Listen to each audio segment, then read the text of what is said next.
down in the bottom right position, we have got the blue Protoss player from Poison Hearts. It is Boombox. And his opponent, up in the top left, the red Protoss player, it is SouL. Game 1 went to Boombox, but it was in no means a whitewash. It was fairly close. It wasn't just a nice stroll down the street listening to your music and playing it out to everyone else. No, he had to battle for it. And battle he did, and eventually he came out victorious, but it was certainly a very, very close game, and so I think Game 2 on Belshir could be even closer. Dare I say, we'll have to wait and see what these two are going to try and go for so far.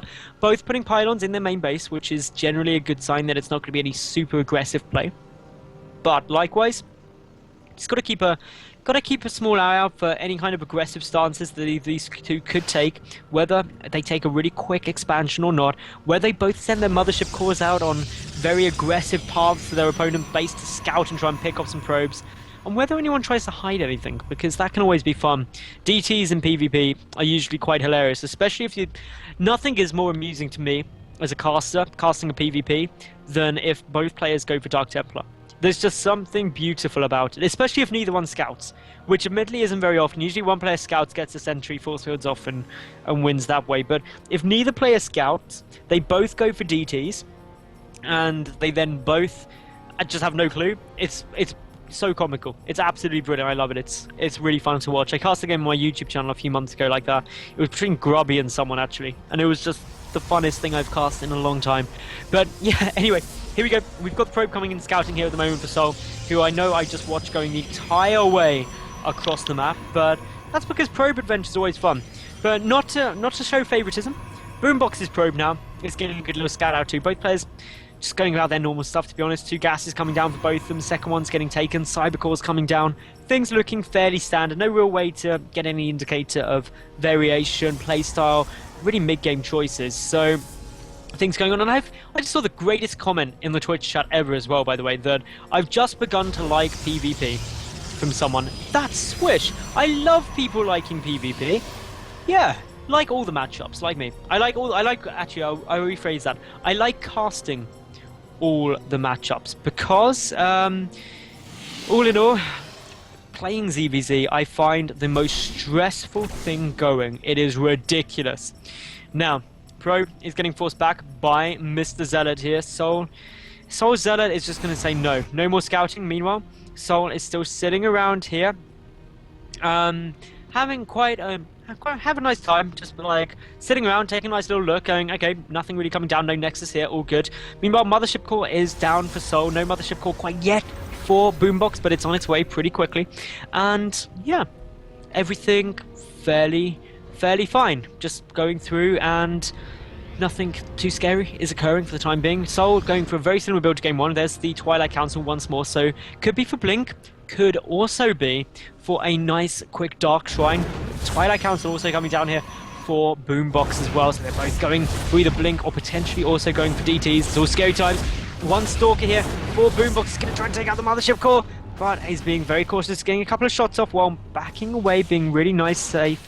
But yeah, everything going fairly swish. We've got a bit of Stalker on Stalker action. SouL does need to be careful with this Stalker though. Great time warp from both players. Will he be able to get sniped off? Yes, it will. Brilliant time warp there by Boombox, meaning the one Stalker going down, which may not seem like a massive loss, but a Stalker and a Zealot for nothing. That is a great trade at this early stage. No resources lost quite yet for Boombox, but SouL, he's losing quite a chunk. Blink coming down for both players at the moment. Meanwhile, the Stalkers are on their way across. And this is where the pain really can coming in. Cybernetics Core Chrono boosting out, Warp Gate Tech, third gateway on its way down. But meanwhile, we've got the third gate also on its way down here for Boombox. He doesn't have a proxy pylon down, and that's really hurting him at the moment, because if he could get those Stalkers in quickly, honestly, he could just run up this ramp and win this game. But without that proxy pylon, no ability to resupply ultra quickly, he could run into some issues. So here we go, 4 Stalkers here for SouL. He's just keeping walking them in. The Dark Shrine on its way down for Boombox as well. Going to be adding in a couple of those DTs after Blink.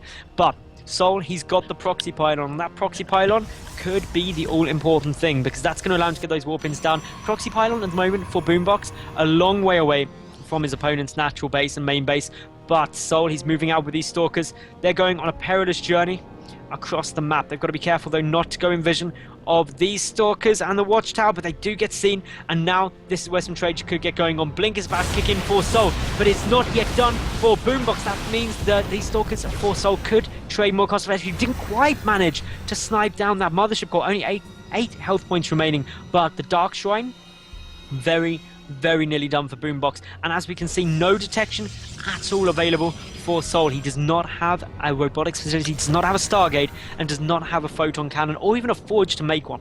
So that means with no detection, things could be pretty tough for him. That Dark Shrine is going to be done in a few short seconds with these Stalker trades. Well, at the moment, Boombox is just running straight into them. He's got a superior number of Stalkers, or so he thinks, and he's going for the Blink on Blink Micro. Doesn't manage to snipe down that Mothership Core, and now the DTs are going to start warping in.